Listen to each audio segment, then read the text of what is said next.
What's going on, everyone? I'm Jaren, and today we are talking about Jurassic World Rebirth. This story takes place 5 years after the events of Jurassic World Dominion, where we follow a new expedition who decide to brave isolated equatorial regions in order to extract DNA from 3 massive prehistoric creatures for a groundbreaking medical breakthrough. So I was able to attend the Regal Monday Mystery Movie event along with my buddy and fellow critic Aaron Medeiros, and it was no coincidence that Jurassic World Rebirth was having their world premiere over on the East Coast that same and very night, only to be completely surprised that a lot of the theater chains decided to drop the same exact movie a week and a half before its actual release.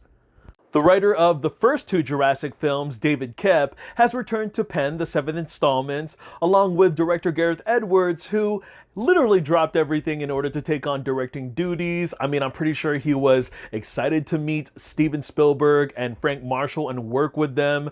And with credits like 2010's Monsters, 2014's Godzilla, Rogue One, and the creator, the man understood spectacle. Now, for those of you who don't know, I mean, it's pretty obvious I'm wearing a shirt with the logo on it, but Jurassic Park is my favorite film of all time. And it's one of the main reasons why I love movies in general, why I have a passion for it. And, you know, no matter how you decide to criticize or dissect each and every installment of this franchise, especially of its quality and where it's just gone over time, I can watch these movies over and over again, and I would still be content as a whole. Having said that, I've had my reservations into what to expect from this new entry, and after finally seeing the movie for myself, it is better than Jurassic World Dominion, the last movie, but there is a reason why these new world movies will never be as good or will ever reach the heights of the initial 3 park films. This Monday Mystery Movie was not a press or critic screening, so I am not restricted to abide by any embargo. So before July, let's talk about it. Starting out with the positives, it was incredible to have the darker tone back, that light horror and suspense that was a lot more present in the first 2 films, just re-injected into its DNA. And when the dinosaurs started attacking, I felt my heart racing, the adrenaline pumping, and my palms sweating. I genuinely haven't felt that way since we were first introduced to the Indominus Rex back in part 4. The 2 particular action set pieces that had me at the edge of my seat, white-knuckling the entire time, even though it's been played out to death in the trailers, involved the Mosasaurus and the Spinosauruses versus the boat, as well as the T-Rex versus the river raft. And it really got to display on how lethal these carnivores could be underwater, and I was just holding back on trying to punch my buddy Aaron in the arm out of pure panic. While the T-Rex will always be this iconic terror, I was actually surprised at how the Spinosaurus species was able to make a comeback here, and not necessarily in the same vein as the alpha antagonist in Jurassic Park 3, where they're like standing on 2 legs and everything, but I thought it was interesting to see how the Spinosaurus would work in a pack, how they would strategically hunt, and especially move around in the water like some sort of iguana on all 4s. I've always enjoyed the story elements where we get to deal with the crossbreeds, aka the park's experimental rejects, instead of just checking off the boxes into what familiar dinosaur species we're going to run into this time around. Like, for example, the Mutodon, which is half velociraptor, half pterosaur, and they were pretty much the replacements for the raptors in this entry, and I found it so much of a breath of fresh air because, you know, raptors were pretty much the key predators in the World trilogy. I was genuinely afraid that Scarlett Johansson's character, Zora Bennett, was going to be the exact same female copy of Chris Pratt's character in the previous 3 films, and thank goodness that that wasn't the case. I think there's a much more vulnerable and fun side to her personality that's outside of her title, outside of her training, and the same could be said for Mahershala Ali's character, who's named Duncan Kincaid. I mean, that's a badass name. He talks like a badass, dresses like a badass, and in the end, the man is a giant teddy bear. And I know every Marvel fan is just waiting for him to play Blade, but let's just give this man more blockbusters to lead. Now, the real MVP of this movie, the heart of the entire story, would have to be Jonathan Bailey's character, Dr. Henry Loomis. And yes, that is a direct reference to the character Dr. Samuel Loomis from the Halloween franchise, and there are a lot of moments that justifies as to why that is. And I gotta say, a lot of the Wicked and Downton Abbey fans will rejoice because when the dinosaurs aren't stealing the spotlight, his overall performance is. Now, getting into my mixed opinions, although going in knowing that this is a new cast ensemble in peril, that this is also a Kep and Edwards project, the plot really does take about nearly 40 minutes until the ball really starts rolling, until the movie really starts to actually kick in. And although that may seem pretty standard and very familiar with some of the other installments, you're not necessarily on the island just yet. The first act is just purely set up, especially when we are just dipping into the second act.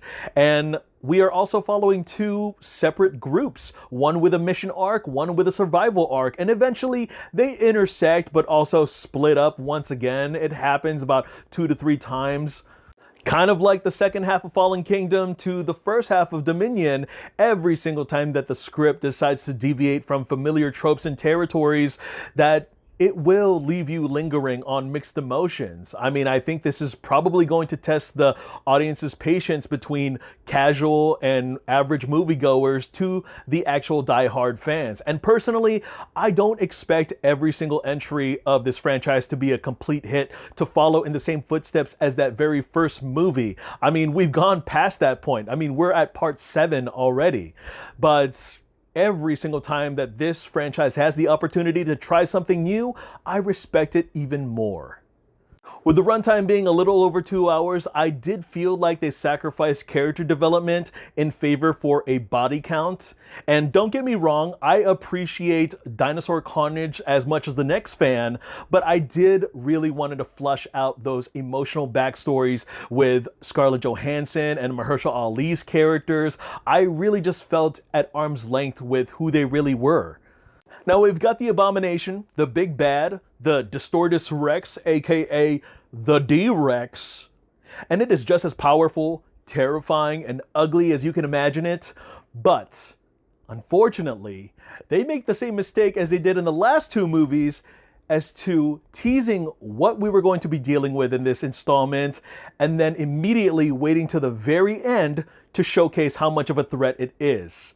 And I'm just so sick of it because we've gone from the Spinosaurus and the Indominus Rex being these looming threats in their own movies. And then we go to like the Indoraptor, the Giganotosaurus Rex, and now the D-Rex being this lazy third act treatment. I'm not for it. Had it not been for that third act being so thrilling and entertaining, I think that would have fell far from my mixed opinions. But getting into my negative ones, as much as I love watching new characters, new humans for that matter, make new mistakes for the same stupid reasons, I thought it was pretty hokey to really just accept some of the plot points about getting our characters to go back into dinosaur territory. I mean, the more science fiction exposition that we got to justify their goals felt a lot more stupid as people started dying around them. Take, for example, the opening sequence, and we know that InGen has messed up tremendously in the past, and I swear it took a Snickers wrapper in order to bring down that entire facility. And then there's some of the humor, which some of it worked for me, and a lot of it really just took me back as to why the World Trilogy really lost its charm on me. Once I heard about the subplot about a family getting caught up within our expedition team, I knew they were going to be a drag. The Delgado family was insufferable, and although they are involved in a lot of the more entertaining set pieces, a lot of their decisions just made it so much more laughable into how convenient they got caught up in situations like those. The father was a coward, the youngest daughter was just there, the oldest daughter was ignorant, and the oldest daughter's boyfriend was a complete idiot. And every time we cut back to them, I kept thinking to myself, is this family going to die, or are we going to get some sort of redemption arc here? Oh, wait, there's a little bit of a tender moment here. Wait for it. Nope, never mind. Overall, I can see how a lot of people are going to see this movie and say that it was a massive disappointment or slightly mediocre, but this was the kind of dumb, fun summer blockbuster we go to the theaters for. And I might sound a little biased, but I am a fan of these films and I pretty much enjoyed it from start to finish. It could have been better, it could have been worse, it could have been Mission Impossible 8, but it checks all the boxes, and if we are going to be getting a Jurassic 8 and or 9, I expect the future of this IP to evolve. Well, alright guys, that's all I got to share about that movie. Go ahead and check it out when it releases in theaters July 2nd. I'm Jaren Banawag, and I want to thank you guys again for taking some time out of day to hear me talk some movies. Look forward to more reviews, and I'll see you guys at the theater. Take care.